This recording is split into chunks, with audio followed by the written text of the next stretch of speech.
So I went to St. Louis, which is my hometown. This is before we were married. It was 1993. Yeah. And so for some reason, I went by myself. I'm trying to remember. I think it was a holiday, possibly. Could have been. Yeah. And when I was there, I wanted my mom and I decided to go down to Union Station, which is the huge main train station in St. Louis. Really nice, neat place, and they had converted a lot of it over to kind of a shopping mall. I'm not even sure if the train still came in there at the time.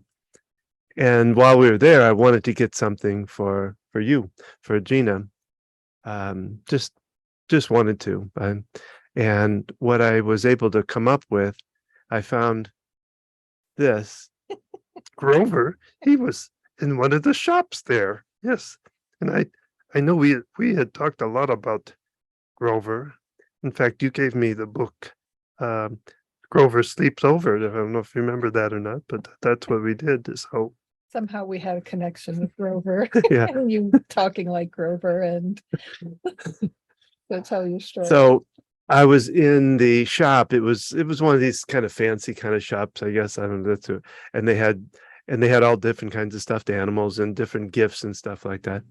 And so I really thought this was cool and have loved it since we've gotten it. But I brought it up to the checkout counter and put it on the counter, and I was paying for it. And the lady was putting Grover into a bag. And as she was putting in, I started to talk. I started going, no, I do not want to go into bag. I can't breathe it.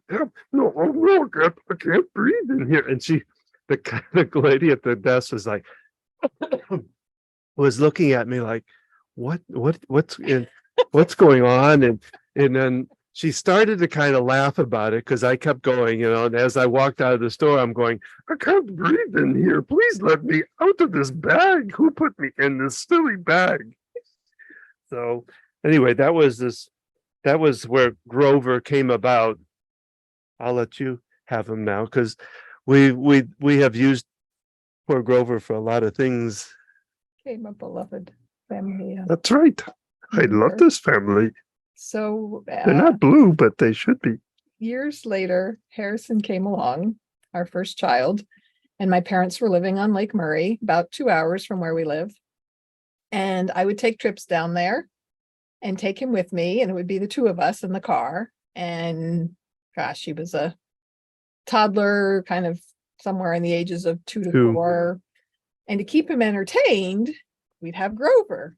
And while I'm driving, I would do things like having Grover talk to him in the back seat. I can't even remember the kinds of things that I would say, but it kept him entertained and for the 2-hour car ride. And so I remember sitting on my shoulder and like leaning up. I'm trying to remember something like that. It wasn't the easiest thing to do and drive at the same time. And then like I'd be speaking as Grover, and of course Harrison always got such chuckles out of that. I think I used to do kind of like a, peekaboo kind of thing. It was easy to amuse our first child. Oh yeah, because I always had the hat trick. I'd put a hat. I had this hat, big, like I don't know, almost like a Texas kind of hat. And I'd leave it Indiana Jones hat. Yeah, I'd leave it on top of my head, but I'd leave it real loosely. And all I had to do was kind of tilt back a little bit and the headrest would knock it off and he would just chuckle away with it. So hello, this is Don. And this is Gina. And we're with Focused Healthy Family. Today, this is podcast number 66. And we are talking about juggling. Sandwich generation jugglers, as we're going to call it. But before we do, let's take a moment for our sponsor.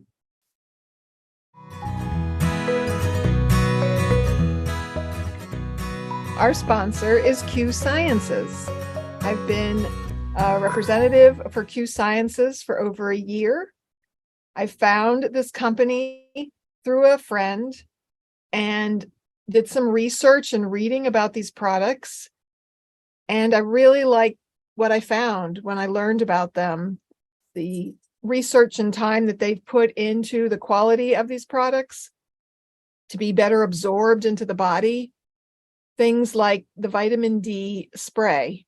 Our youngest was on a capsule vitamin D, and yet vitamin D levels remained the same with follow-up checkups. And with the spray, it increased pretty strong. almost double. Yeah. And I mean, we're talking her levels were maybe 20, and I want to say they went up to 47 or something around that range. And the sleep spray is another great one. It's got melatonin, 5-HTP, and I believe another herbal supplement in there. And because it's a spray, you spray it on your tongue, it gets absorbed more quickly into your body to be more effective to help you in the moment. We're using the B12 spray. We've used the vitamin C spray. They have a Q Max product, which is a multivitamin. And they also have the CBD, different, a variety of different. It's full spectrum hemp oils. Yes. They even have a THC free version. It comes in different flavors. There is a mushroom. Oh yeah. Armor. It's called Q Armor. It's a powder, and I get the chai flavor. Put it in my chai tea for a double chai drink. So instead of, as they say, flushing your supplements down, well, the toilet or the drain, you want to get something like this that's fully absorbed. It's like flushing money down the toilet too, if you're not using a supplement that absorbs well and does well for your body. So that's what Q Science is really about. It's a good, well absorbed, high nutrient product. They have multiple products. They have child specific products. They now also have some facial cream products. I've been using a night cream to minimize the effects of sunlight and stress and aging on my skin. And they have a hemp lotion. That's also a wonderful product that we've tried.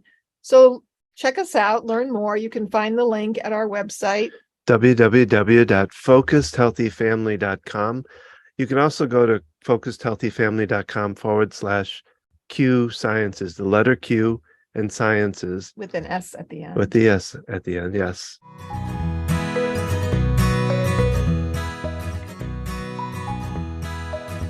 And we're back. Yes. Talking about Grover and sandwich generation juggling. Yeah, you know how we juggle so many things in our life as it is. And ironically, before we even had kids, yes, I made Don. I don't know if it was when you started your business. I called it the Jugglers Award, and this was. Let me read it. This was done with before kids. Yeah, I said that. Oh. What do you call that thing? A burner, yes. Like a engrave, like not engraver, but wood. It was a wood burning tool. Kit. And so I had a stencil to do. And I copied this clown with these balls, which now kind of look like little hamburger sandwiches to me. Pokemon balls, is it? And it's faded. So this dated October 5th, 1996. There's a date on the back, and that's would have been your birthday I gave to you. And I had put things on here like son and uncle, manager, partner, spouse. And then years later, I added father and some other words were added in 2002. Let's see. I can read them.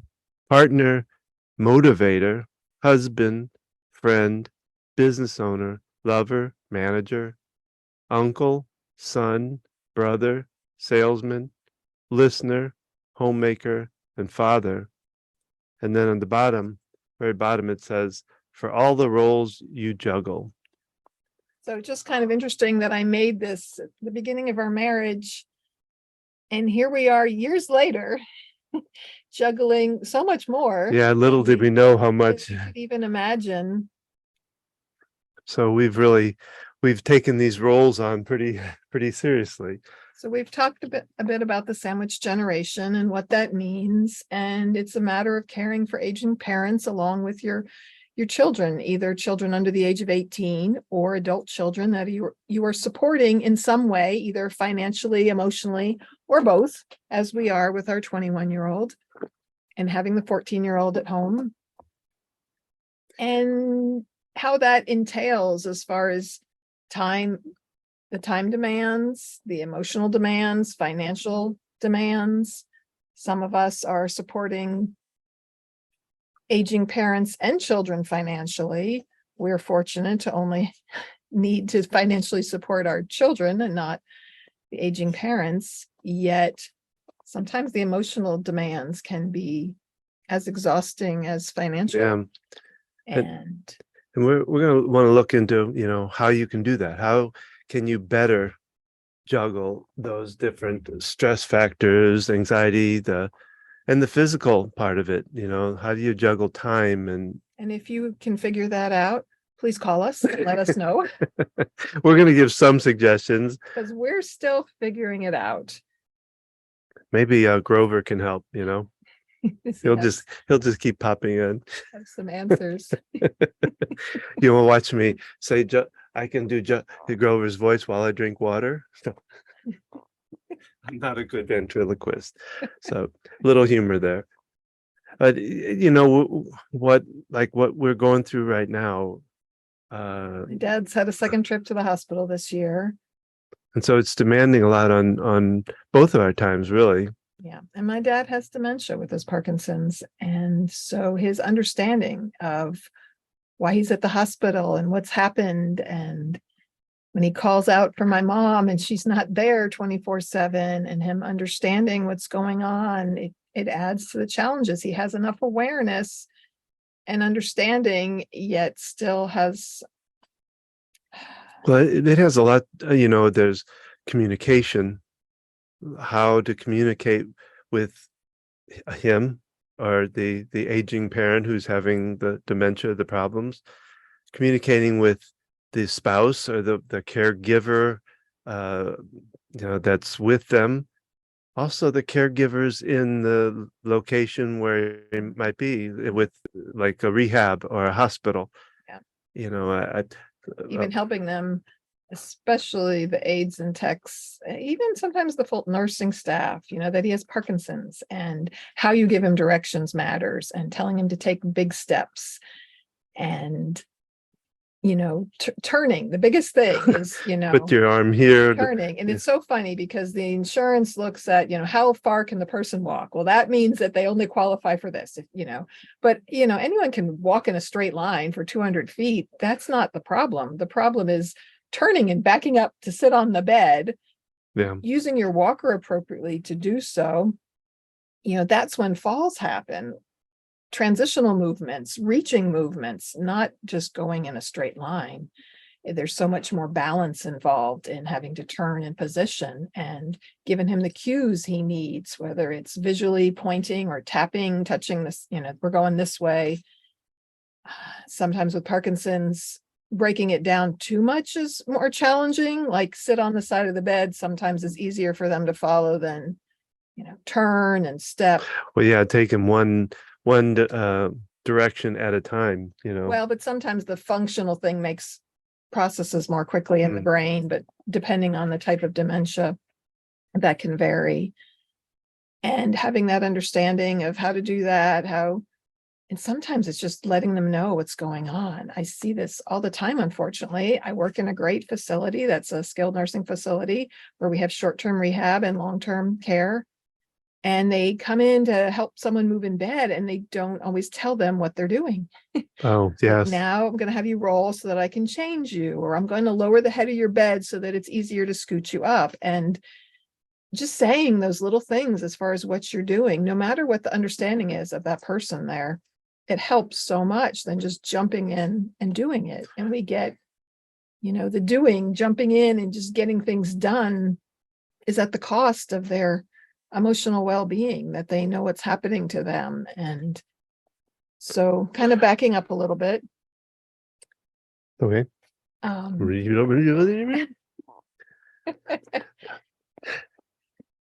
Far, near, over here. over there. Did you like that? Thank you. A little humor is needed in this time. Yeah, big time. When, even a parent who doesn't have dementia, but maybe they're physically struggling, that their physical health is affecting their function. When you have the combination of physical and their mental health, it adds a whole nother layer of factors. Well, and talking about helping the CNA or even the nurse and communication and all of that, the big problem too is that there could be multiple things going on for that person, and every person could have different multiples of things happen. So what your dad's going through versus what this other person's going through, even though they both have maybe Parkinson's, your dad has some back issues, and of course now the dementia. This person could have that, plus he could have ADD or what, who knows. Right. And so I think it would behoove the caregiver person, the spouse, the family, whatever, one, to learn about these different things themselves. Oh, I apologize. That means my daughter has her therapy session online right now. So while you talk, I'm going to let her know that her via Discord. So, not to put the burden on the family necessarily, but to know that it might be important for you to let that CNA, that nurse, that even, I guess, even the doctor, if they know the difference things that your parent is going through, your aging parent is going through, so that they can understand better, because they can't go into one Parkinson patient and necessarily act or say the same things as they could to the person down the hall that has Parkinson's but has other things along. Does that make sense? Yeah, every person is an individual. And back to the idea of juggling. So here we are doing a podcast. I'm communicating with my 14-year-old who's just upstairs via my phone, because Discord is where she's at all the time, to remind her of things. And was on the phone this morning. My mom is at the hospital with my dad, and the doctor came in the room. So she put me on speakerphone so that I could be part of this conversation. And looking at all these layers. Yes, the weekend I worked and then went from there to the hospital to be with my dad so my mom could go home and have some rest time. And, I'm on the phone or texting with our daughter 3 hours away and helping her. We helped her move this past weekend, and she's trying to find where things are at. And I did some unpacking while she had gone to work. And the juggling of all these different responsibilities and supporting people. And the key is finding time that you are refilling your cup, that you are getting the support that you need, because exhaustion and caregiver burnout is a very real thing. So it goes into the idea about asking. And this is something I have to work with a lot of clients and patients with myself. I have in front of me majority of the time, probably 85 to 90% of the people that sit down in front of me are givers, as I call it, or pleasers, that are afraid, that have gotten to a point that they do not ask for what they need, because they've gone under this philosophy of it is better to give than receive.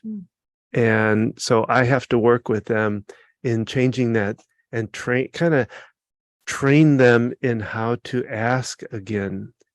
Because as I talk about it, one of the things I talk about is that in being the pleaser, the giver, you train everybody around you not to give to you, not to support. And I don't mean Christmas gifts or birthday gifts. I'm talking about support, love, attention, all of that. When you don't allow them to help, when you don't ask for help, or when you turn down the help that they're giving, you're kind of putting that message out that you don't want their help, and they stop offering. And then you're in this position when you really need it, taking on too much, and you might not realize it in the moment. And here, and this is a thought that I give to my clients and patients that I work with. when they're thinking about having to ask somebody for support, and especially here when we're talking about this caregiver or parent that is taking care, a spouse that is taking care of their husband or wife or whatever, when it comes time to think about asking for help, think about this idea. As you've been a giver in your life, you know that when you give, it kind of gives you a warm feeling in the heart. It's a like a blessing that you give yourself because you've helped somebody. It feels good to help people. Well, in not allowing others to give to you, you rob them of that good blessing feeling, their opportunity to help somebody in the community, help somebody in their family. And I don't like saying that, as that's not a judgment on you, but something to have in the back of your mind when you're ready to ask somebody for help, is to think about this fact that I'm giving this person an opportunity to have a blessing, or a good feeling So anyway. when you allow them to help, you are giving to them. You're Mhm. giving them that gift of being able to help somebody, and how uplifting that is. I know when we've been going through things, whether it's with our child and their mental health, or my dad, and my son's girlfriend or other people need my help, I'm like, please do reach out to me, because it helps me get out my own situation, to step into other areas. Yeah, being, giving back to the community, and we've had a lot of support from our friends and community throughout different times in our life. When I had my heart attack, and what we could go into another whole area, and I think we've talked about it before. When it's mental health issues, it's a little different, and that's one area that we need, I think, to change. And I think with the sandwich generation, it's the same thing too. We need to really help people to understand that it's okay to ask, and it's because you need support. Because the other thing I tell the pleaser, giver, caregiver for that matter, is that at some point it becomes a burnout place. And as much as you want to care and give and help somebody, you may not be able to physically, emotionally, or just not even be here to caregive. So it's really important to think about asking for support, and finding ways that people can support you. Yeah, knowing what it is that restores you, that recharges your batteries, Mhm. what things matter to you, what is restful to you. That can look different for different people. For some people, it might be taking a bath and reading a book, or for Going to a someone else, movie, or getting out of the house, yeah, going out to eat. Or we were able to give that gift to my mother back in the winter when my dad was going through rehab, and I reached out to friends and neighbors as far as providing meals when they returned home. And it worked out that my brother had been in town, and right after everybody left, my mom had gone home, and her friend of many years, who she hadn't been in touch with recently, offered to bring her a meal. And then they wound up going out to eat together at Panera, and just, it yeah, was a help to connect connection that. for both of them, Yeah, because she had lost her husband, right? And so yeah, the two of them having that connection. So finding ways to help people, even though, my mom was a little reluctant on this meal sign up service. That's the only thing that came out of it. And yet that was powerful, that one little thing did make a difference. And it didn't take that much time on my part to set that up and try to make some connections out there. well, and thinking about, because the other question that I've heard is, what about those that are a long distance? Those that aren't in the same town or same area, that may be 3 hours away, maybe 13 hours away by plane or whatever. And one of the things I recommend to that caregiver, that um, is to think through all the things that somebody from a distance could possibly do for you. Even write them down. You know, can they call and make a telephone call to your aging parent and just talk with them for a half hour, an hour, so that the caregiver themselves can step away, at least, if not go somewhere, but at least step away, take that bath that you talked about, or or do something around the house that they haven't been able to do. That brings up a story when our middle child was dealing with her anxieties and obsessive compulsive disorder and was so stuck as far as going places, and we needed to go somewhere or had an activity we wanted to attend. My brother would babysit via long distance. Oh yeah. So she was around 10, 11. So it wasn't that she was that young being home by herself. She would be on, I think at the time it was Skype with her cousin, Yeah. 600 miles away. And my brother would be there as well. And so she had this connection of someone else kind of being with her virtually and on the phone, and knowing that she could reach us or call us in a moment if she needed something and we needed to come home quickly. So finding ways outside the box to support. I've always been there. They could have counted on me. I know I could have done it. I babysat before. Yes, I did. Oh, I'll go. That brings up another fun story. So we recently lost our wonderful dog, Olive, 16 years and part of our family for over 13. And when our youngest was maybe 3 or 4, maybe somewhere in that age range, maybe, I don't know, old enough that we were out in the yard. We have a fenced in yard. She was on the swing. I needed to run and go to the bathroom. And I looked at Olive and I said, please watch her while I go inside. And she literally was facing our child the entire time. I came back out and she's watching her. And it just kind of made me smile. I had kind of that emotional connection with Olive. And, who knows how much they understand, but. Well, so with the long distance thing, the other thoughts are, can they do research for you? Can they find out helping that person who's distant away understand better, but also they may be able to research doctors or treatment centers. You can look things up online now, even though you're maybe local, they could be researching it and digging into information and finding other options. Can they write notes? Can they write letters for that person? Can they offer financial support? So my sister's great at sending food. Yeah.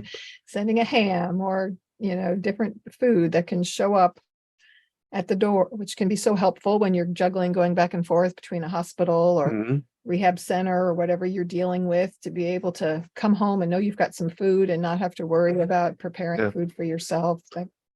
So they can also give venting support for you, allowing you, the caregiver, to just talk it out and be maybe a good listener.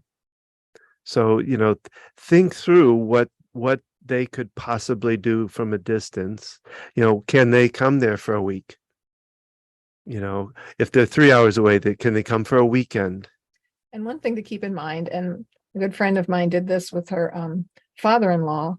So she lived locally, and her husband were there taking care of him while he was going through some issues. And their sister came up from a couple hours away, and they went and had time to themselves when they came up. And that is so important. You have a family member that lives out of town and they offer to come up to help with the parent. And you think, oh, it's a time for us all to spend time together, but that could be a time for you to take respite. Mm-hmm. And this is something I struggle with, turning over the reins, letting someone else jump in and be like, okay, now I get my time. Now I'm going to go. Well, I would think too, with that, when you have the couple that comes in for you and you're able to go do something with your wife, or don't necessarily clean the house, do something that is light. And I mean, some people clean the house is a fun thing for them, I guess, but let the house, I guess that goes to a bigger point too, is don't worry so much about that the house has to be perfect, or it can be messy. Nobody's gonna, if you're in the middle of this, you've got enough stress dealing with the person that you got to take care of and all the things you have to juggle with that, to have to worry about the house so much. Maybe this person that's long distance can hire a maid to come in, or hire somebody to come in and cut the grass for you. Take care of those necessary daily things. And keeping in mind relationships in the long run. What's going to matter more? That the house was clean, that the laundry was put away, the grass was cut, or the relationship that you have with your child, with your partner, with your parent. Thinking about putting relationships first. Yeah. And the relationship with yourself. So for me, when there's a crisis, whether it's Don having a heart attack or my dad going in the hospital or child going in the hospital, I jump in and I'm just cool in a crisis, and I handle things and I do what I need to, and I ask for help, and I'm feeling okay with it. I tend to get kind of amped up, go mode.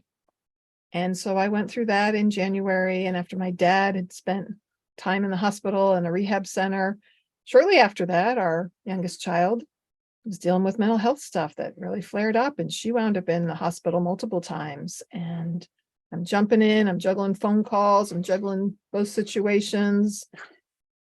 And it doesn't hit me right away. But a month or so later, then I find myself feeling depleted, kind of after the fact, after dealing with everything, and when things are more settled. That happened 6 months after Don recovered from his heart attack. It was after the fact that I'm feeling exhausted, I'm tired. And for myself, with bipolar depression, having the ups and downs, that's when I tend to be on the downswing. And I don't always realize it at the time. And so looking back at it, what can I do differently? This is up and this is down. Is that what you're talking about? Yes. Okay. Exactly.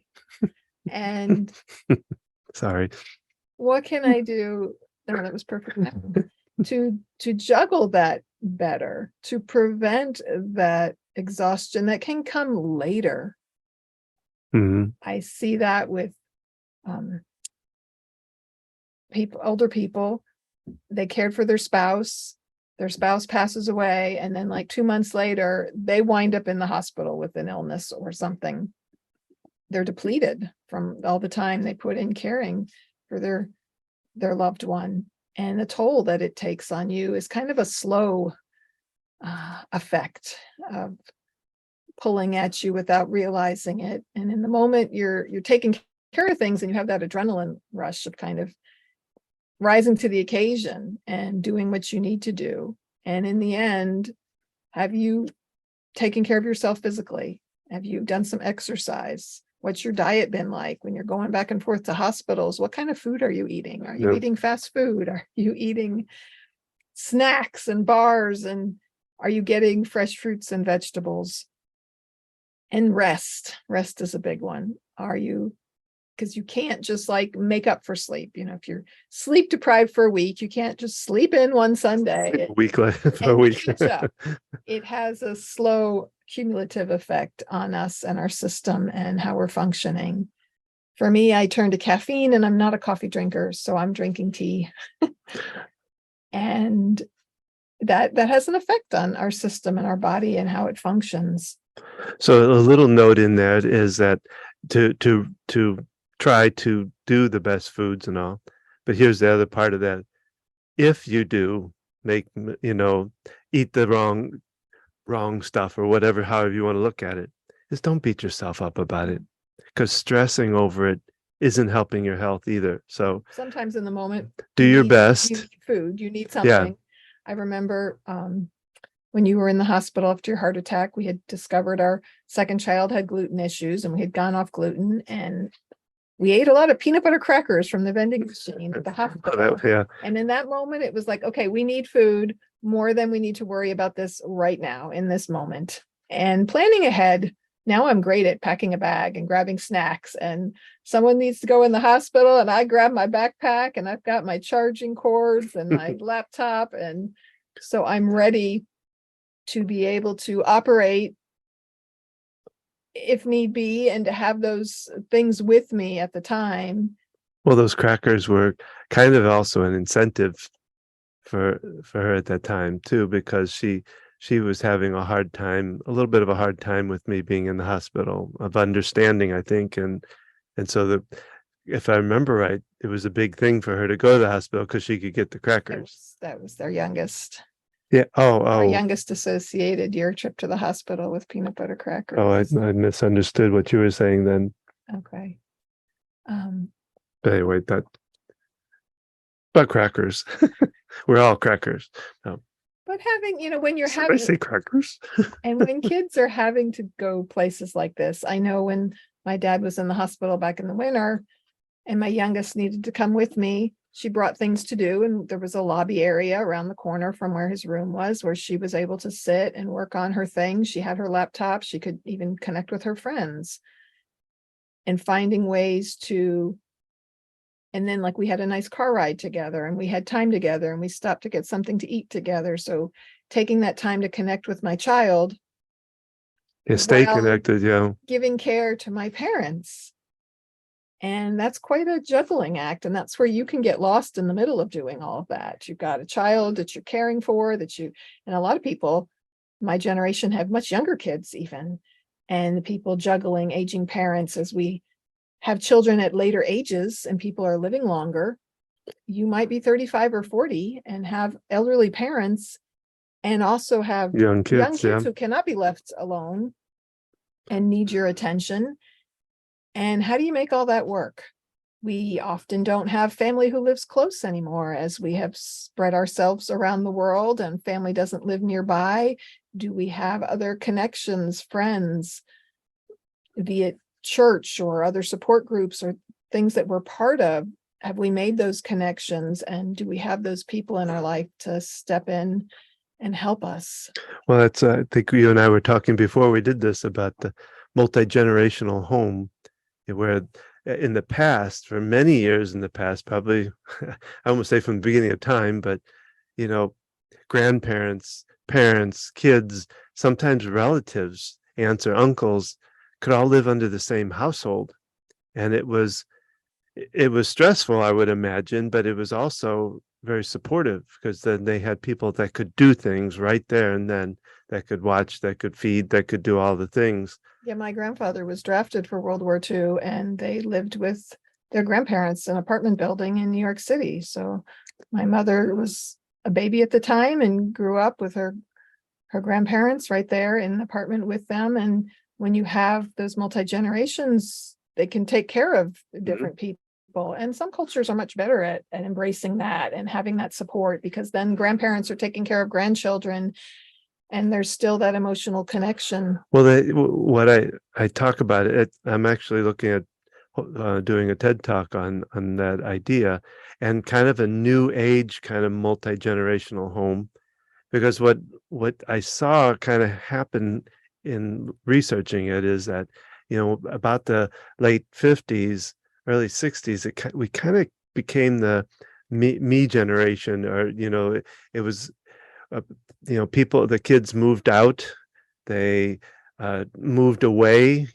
I just read something about the Dwight Eisenhower building the road system and how it changed everything, and it allowed people to travel and move to different places and move away from parents.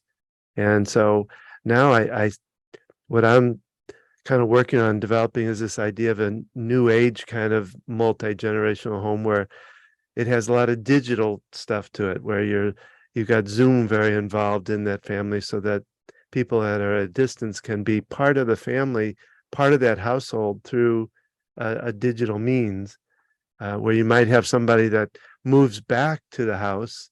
There might be other members of the family that can't, but that can be there in a more digital way to be able to support in a lot of different ways. So I think our economy is kind of forcing this idea back to us, that, that we can't always afford the kids can't always afford to live away. So we're kind of coming back to this idea of the possibility of having multiple generations in a household. And obviously the pandemic has added to that since Yeah. 2020, and this whole Zoom culture that's just blossomed. And I love it. I have got some friends, and some of them weekly get together with siblings on Zoom calls, or we've done it around the holidays. And it's so important to establish that as a routine connection before you have the crisis.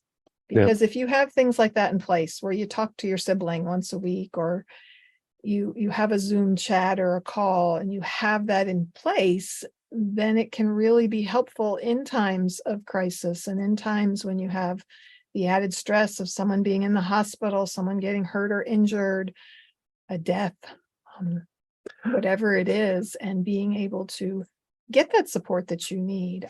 Dealing with my father, I am fortunate that my mother is in excellent health, and yet I see the toll it's taking on her, and being able to help her, being the caregiver for my dad, being the primary caregiver, and giving her the support that she needs. Sometimes that's even greater than what my father needs. And, how do I juggle all that? And what things do I do for myself? And there are some things I have done for myself over the years. Last year, I joined, it's a Restart program. It's a health program where you're looking at what you eat and basically doing a gut cleanse, a sugar detoxification program for a set number of weeks, and then slowly reintroducing foods. And over time, I lost some weight, but more importantly, it recharged. I remember at one point, I was not craving my tea in the morning, and I realized, I'm drinking this for the caffeine, and I have so much energy, I don't feel I need this. And finding how interesting that was by changing my eating habits, and then I was able to go and eat other things once in a while. But by doing that cleansing, it gave me that burst. And then I became part of this group of women, and that we meet almost weekly. And having that support and having a coach kind of overseeing us and giving us different resources and things to participate in, how essential that is. And knowing that if I'm not checking in with them, that they're going to reach out to me and find out how I'm doing. Having that support in place has been very important to keep me going. And it's easy. For me, it's easy when everything kind of settles down, is I'm just out of exhaustion. I just disappear watching TV shows, playing a game on the phone. It's just as an unwinding, but it's sort of an escape. And currently we're in a bit of an overwhelmed state. We're looking at financial things we've got to take care of. And once again, my father being in the hospital, needing to go to rehab, and knowing outside of his routine of home, how challenging it is for him, how he doesn't understand. He can't just go home.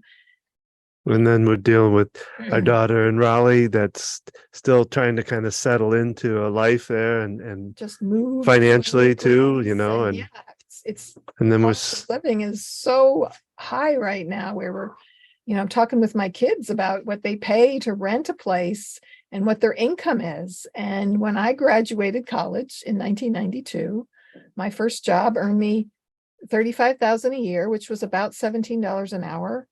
And I believe my apartment rent was $500 or maybe $550. But now I've got a kid making about that same amount of money, and yet can't find anything under $1,100 to rent.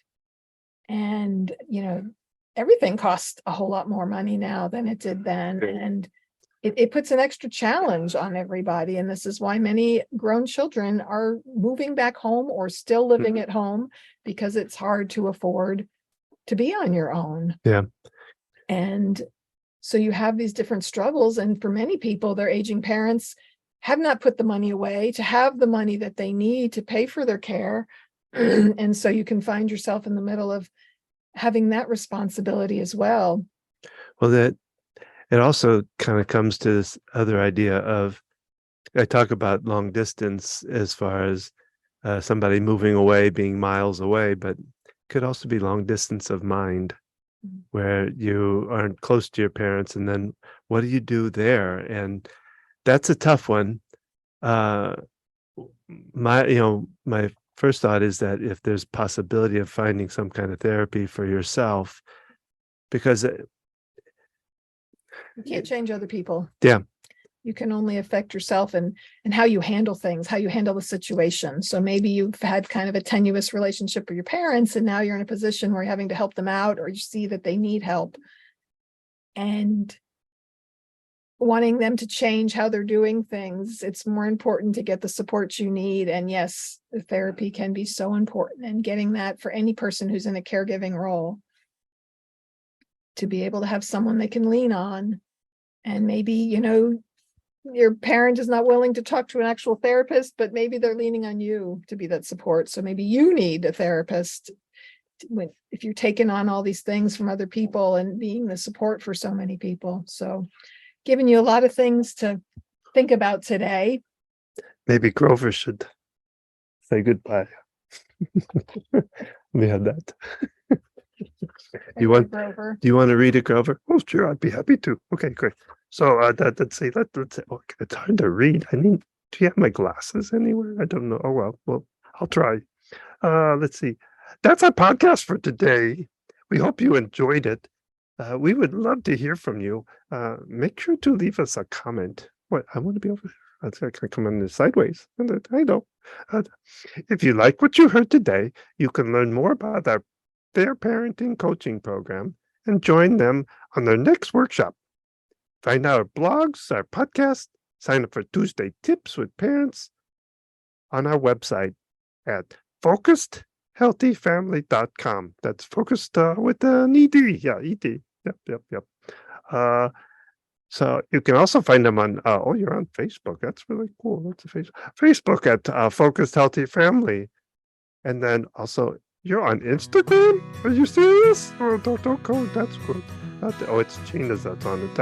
So find Instagram at gina.focusedhealthyfamily. Yep. And of course, remember, how you speak to your children today shapes their future and yours. I tried to point. There you go. Thank you, Grover. Bye-bye.